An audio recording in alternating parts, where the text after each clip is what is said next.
E quais são os fundamentos da logoterapia, que é a filosofia, psicologia, né, do Viktor Frankl? É interessante, porque a logoterapia ela tem exatamente esses pilares, Lara. Ela tem um pilar filosófico, um pilar terapêutico e um pilar antropológico.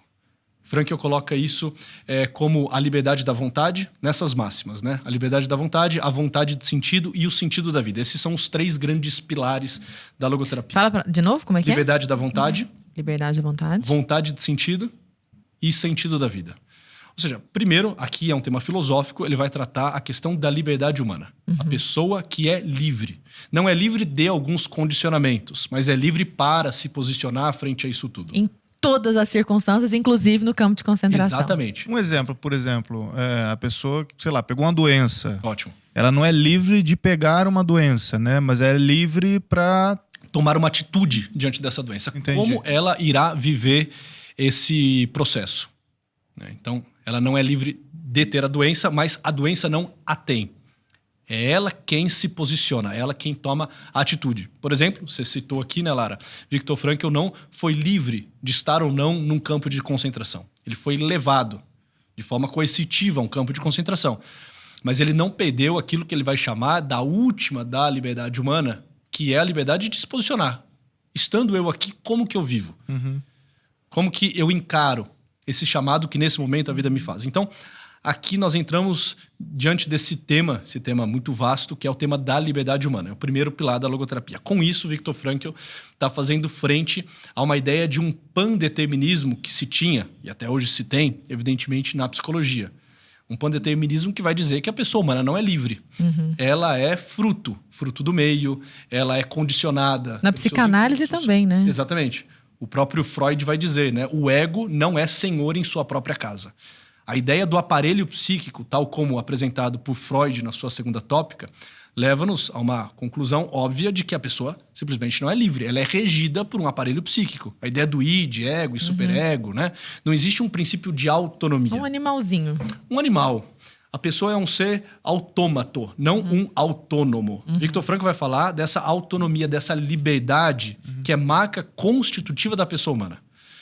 Então esse é o primeiro grande pilar. Por exemplo, você falou de animal, dentro da psicologia behaviorista, dentro da psicologia comportamental, tem-se essa ideia, né? Que nós podemos falar sobre a pessoa humana, sobre a totalidade das suas possibilidades, das suas ações, a partir dos estudos experimentais que são feitos com animais.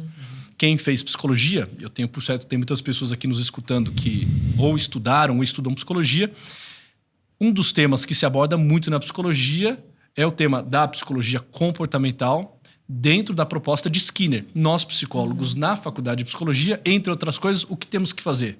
Nós temos que, durante alguns meses, um semestre ou mais, alimentar um rato e conseguir condicionar esse rato. Hoje o rato ele é virtual, né?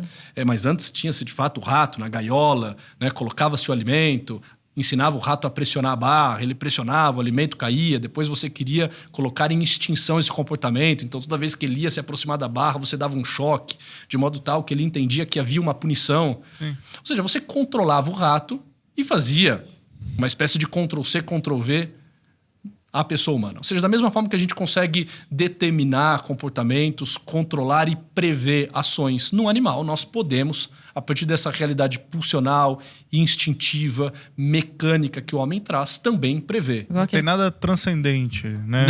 Não. O tema da transcendência, toda a noção metafísica, some da psicologia. A psicologia moderna ela é feita em cima da bancada, é feita em cima do positivismo, tendo como base o cientificismo.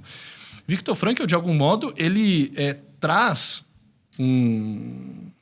uma questão que havia sido deixada de lado pela psicologia, que é, por exemplo, o tema da liberdade humana, da transcendência humana, dessa liberdade da vontade.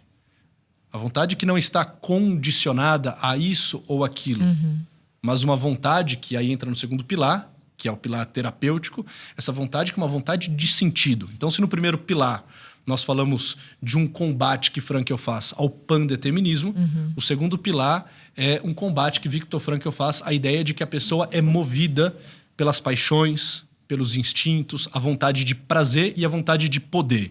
E quando a gente fala vontade de prazer e de poder, nós estamos falando da primeira e da segunda escola de psicoterapia vienense. Basicamente isso. Sim. Freud Freud vai... e Adler. Freud e Adler, exatamente. Freud vai falar da vontade do prazer. A pessoa humana é aquela que busca uma espécie de nirvana, de homeostase. Foge da dor e busca o prazer. Né? Caminhe nesse sentido que pronto, tudo vai estar resolvido, sua vida vai ser boa, plena, né? E questões outras não irão surgir. Essa busca da homeostase, essa busca da nirvana, que é a proposta da psicanálise. Adler vai dar um passo e ao invés de falar da vontade do prazer, vai falar da vontade do poder. Para Adler, Lara, Arthur, a questão é mais ou menos essa. Todos nós nascemos com uma espécie de complexo de inferioridade e ao longo da vida nós queremos vencer esse complexo de inferioridade como? Buscando uma espécie de recompensa, de reconhecimento, de aplauso social. Aqui seria a vontade de poder, tal como postulado por Adler. Frankl vai olhar para um, olhar para outro, olha... Isso faz sentido dentro de uma proposta antropológica mais ampla, mas essas são realidades mais baixas da pessoa humana. Isso não é o propriamente humano, não é o especificamente humano. É claro que há algo de vontade de prazer em nós, há algo de vontade de poder em nós, mas o que nos faz pessoa é um negócio chamado vontade de sentido. No fim das contas, o que todos nós queremos e queremos profundamente e queremos, assim, de forma visceral, é encontrar nessa vida um sentido. Nós não queremos só ser felizes, nós queremos um sentido para a felicidade. Não queremos só satisfazer as nossas necessidades mais básicas. Nós queremos saber o motivo de ser isso tudo e fazer uma experiência de sentido para além da mera satisfação dos prazeres. Então ele vai construir a vontade de sentido.